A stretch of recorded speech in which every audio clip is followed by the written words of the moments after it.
Исәнмесез, эфирда яңалыклар вакыты, студияда Лина Хәсәншина.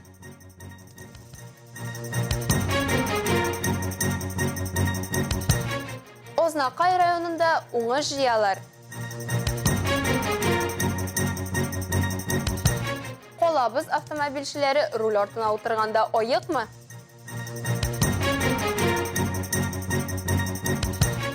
Яшьләр марафоны дәвам итә. Әлмәт районы фидакарлары бүген басулардан икмәк әзерләүне дәвам итә.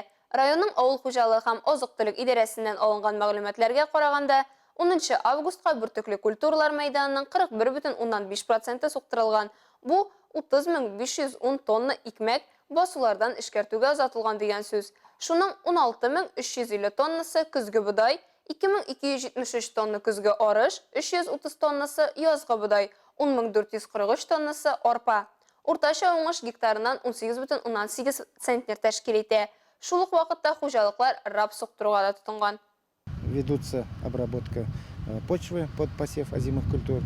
В этом году в планах, в прогнозе посева около 40% зернового клина это озимыми культурами. Это очень радует. Ну, что сказать по погодным условиям. Видим, что засуха так и продолжается. Осадков не видим. А зимые культуры при посеве в любом случае мы будем сеять. Алла берса ялгурлар булачак, будет дождь. Поэтому аграрии не унывают и с настроением ведут работы полевые. Ознакай районы кырларында да уңыш җыю тулы куәтенә бара. Басуларда эш яхшы оештырылган. Игенчеләр коры һаваның һәр минутын файдаланып калырга тырышалар.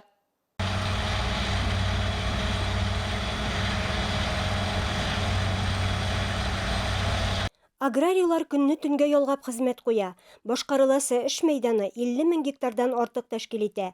Авыл хуҗалыгы һәм азык-төлек идарәсенең оператив мәгълүматлары буенча 11,5 меңгә якын мәйданнан уңыш җыеп алынган инде. Барлык уңышны республика көненнән дә соңга калмыйча җыярга планлаштыралар. Бүгенге көнгә Ознакай агрофирмасы 4000 гектардан уңыш җыйнап алган. Башка хуҗалыкларда калышмый. Уртача уңыш гектардан 20 центнер тәшкил итә. Общегінде 2000 гектар жеріміз бар, 500 гектар арпа, 600 гектар будай. Бұл жерге бұршақтың суы қойылады, бұршақтына азырақ бәділайттен де суықларға ләкті арлы 9 гектар алды. Кішілер барайды, керегені құрышамыз. Барлык шартларны исәпкә алганда, бу яхшы күрсәткеч.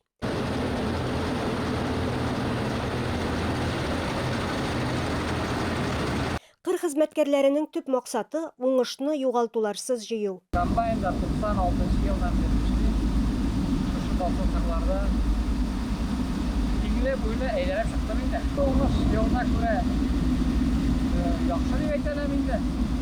Kolay yağmurlar olsa da şaha diye aytalam. Илмира Шәрифуллина, Рөстәм Әкбәров, Яңалыклар вакыты, Луч Әлмәт телекомпаниясе.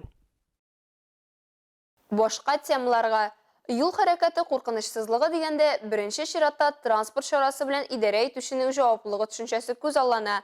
Сүз аек автомобильчеләр хакында, чөнки аек булмыйча транспорт чарасы артына утыручылар шундук җавапсызлар категориясенә кертелә. Бу хакта Әлмәт юл хәрәкәте иминлеге дәүләт инспекциясе белгечләре кабат сүз кузгатты.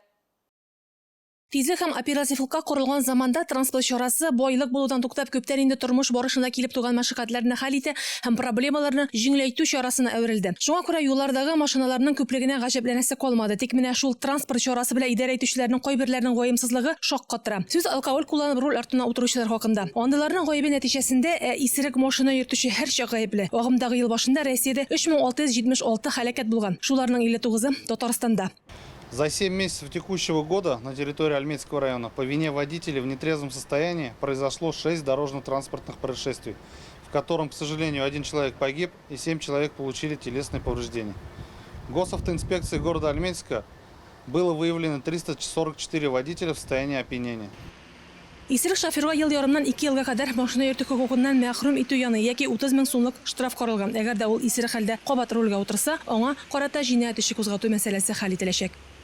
Госавтоинспекция призывает участников дорожного движения соблюдать правила дорожного движения, а также проявлять активную жизненную позицию сферы безопасности дорожного движения и реагировать на грубые нарушения правил дорожного движения. Для этого необходимо сообщить по телефону 02 или 43 96 25 цвет, марку, номер подозрительного автомобиля, а также направление, в котором он двигается. Радифа Нугманова, Айдар Кабиров, яңалыклар вакыты, Луч Әлмәт телекомпаниясе.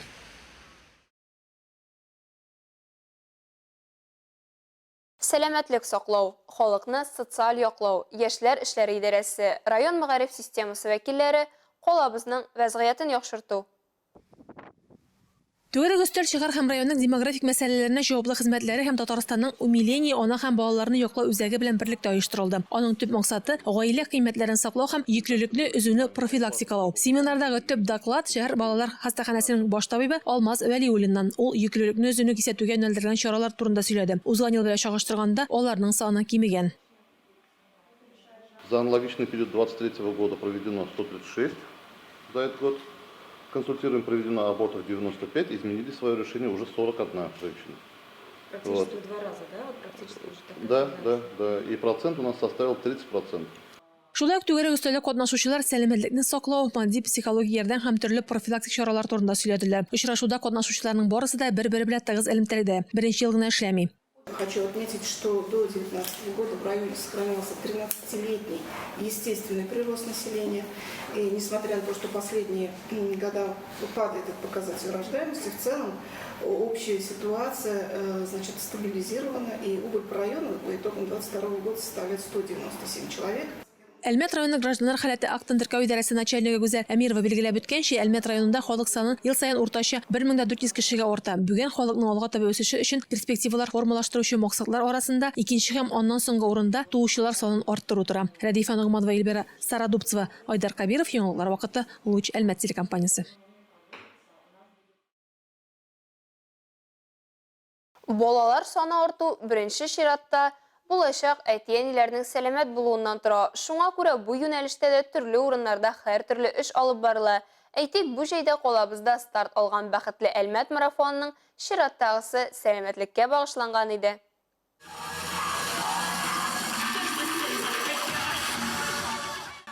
Менә шулай бергәләп күнегүләр ясау бәхетле Әлмәт марафонында традициягә әйләнеп бара. Бу юлы аны акыллы һәм реабилитацион фитнес буенча тренер Диләрә Багдатова алып барды. Аның фикеренчә, нәкъ менә бу төр фитнес умыртка баганасының дөрес функциясын тәэмин итә. Это про здоровье позвоночника. Все мы знаем, что наша опора – это наши стопы, и мы всегда начинаем со стоп, мы их разминаем, поднимаемся выше, икроножка, тазобедренная. Очень много внимания уделяется органам малого таза для кровообращения. И обязательно наш столб – это наш позвоночник. У нас женские группы, также мужские группы. Фитнес күнегүләрне татар бию буенча мастер-класс алыштырды. Остаханәләр шулай кул эшләре һәм аш су буенча да оештырылган иде. Терек безгә Мисырдан килгән ул булачак нефтче марафонга килгән кунакларны егет мисырча пулау белән сыйлады. Үз халкының мәдәнияте турында да сөйләде. Вот привезли с Египта, вот такой пирамиде. Здесь есть, вот в каждой стороне есть фотка, что не будет, где жили раньше в Египте, вот самые известные роды. А вот если смотрим здесь есть алфавит, самый старый, который Гелиография называется, где учился там. Сейчас у нас другой язык, который арабский. Вот. Смотрим там арабский язык. Он выглядит, пишется справа налево, не лево справа, как на русском. А старый арабский язык, а старый египетский язык, вот такой было. Вот такой гелиография называется. Марафонга килгән тагын бер махсус кунак Ашы Эдник барабанда уйнаучы Самара төркеме. Аларның чыгышы да кичә кунакларында кызыксыну уятты. Марафон атна сайын яңача үтә. Шулай итеп, аны оештыручылар чараны Әлмәт халкы һәм кунакларына кызыклы итәргә тырыша. Мәйданчыкта халык бар икән, димәк, безнең мәйданчыкның нәтиҗәсе бар дигән сүз. Ул нәтиҗәне ничек иттереп ирешергә? Әлбәттә, ниндидер этаплар үтәргә туры килде. Бүгенге көндә кибеткә керсәң дә төрле ризыклар бар, төрле шундый продукциялар бар. Халыкка сайлау өчен мөмкинлек тудырылган. Biz үзебезнең чараларыбыз аркылы да менә шушы мөмкинлекне җиткерергә тырышабыз. Димәк, халык килә икән безнең мәйданчыкка, ул үзенә кызыклы, ниндидер файдалы бер әһәмиятле, үзенә кирәкле продуктны алып кайтып китергә тиеш. Марафон киләсе атнада дәвам итәчәк. Очрашу урыны калабызның яшьләр үзәге мәйданчыгы. Радифа Нугманова, Дамир Курбанов, яңалыклар вакыты, Луч Әлмәт телекомпаниясе. Бүген илебездә гер спорты көне бәйрәм ителә. Дөрес шөгыльләнгән вакытта герне картайып беткәч тә сәламәтлеккә зыян китермичә күтәрергә була. Авыр атлетикадан аермалы буларак гер спорты травмалар белән куркытмый. Шуңа күрә әлеге спорт түрен балалар да, хатын-кызлар да үз итә. Без исә Тимергә гашыйк баһадирлар спорты көнендә калабызның горурлыгы булган гер спорты буенча спорт мастеры, төрле елларның дөнья чемпионы белән аралашып кайттык. Таныш булыгыз, Дмитрий Петровичев. Гер спорты белән ул Татнефть компаниясе спорт комплексында эшләгән вакытта таныша. Республика чемпионатында уңышлы чыгыш ясап, Татарстанның җыелма командасы составына керә һәм профессиональ спорт дөньясында кайный башлый. Иң зур ярышлары, халыкара ярышларда катнашып, халыкара класслы спорт мастеры исемен алу өчен җиңүләр яулап, тиешле баллар җыеп йөргән чагы. Травмировался, травма не дала, потом снова вернулся, попал в сборную, но уже как по любителям, потому что чемпионат России по профессионалам уже как бы с травмой выиграть уже не получалось. Дмитрий Петровичевның казанышлары шактый, һөнәри рейтинг күрсәткечләре буенча ул дөньядагы иң яхшы герчеләр алтылыгына керә. Ну, я выступал по любителям на гире 24 килограмма. Это была Корея, вот как бы я там выиграл. Вот, наверное, самые такие вот запоминающиеся, наверное, победы самые. Ну, их еще много. Каждая победа, она чем-то значима, что-то она дает. Это же этап жизни, ты к этому идешь. С каждой победой все равно что-то получаешь. Дмитрий Петровичев герне Тимер дөньясы пирамидасының иң биек ноктасы дип атый. Нефтяник Әлмәт хоккей клубының гомуми физик әзерлек буенча тренеры гер күтәрү физик яктан чыныктыра, чыдамлылыкны арттыра ди. Шуңа күрә дөнья чемпионы спорт мастеры Дмитрий Петровичев хоккейчылар әзерләгән вакытта да гердән куллана.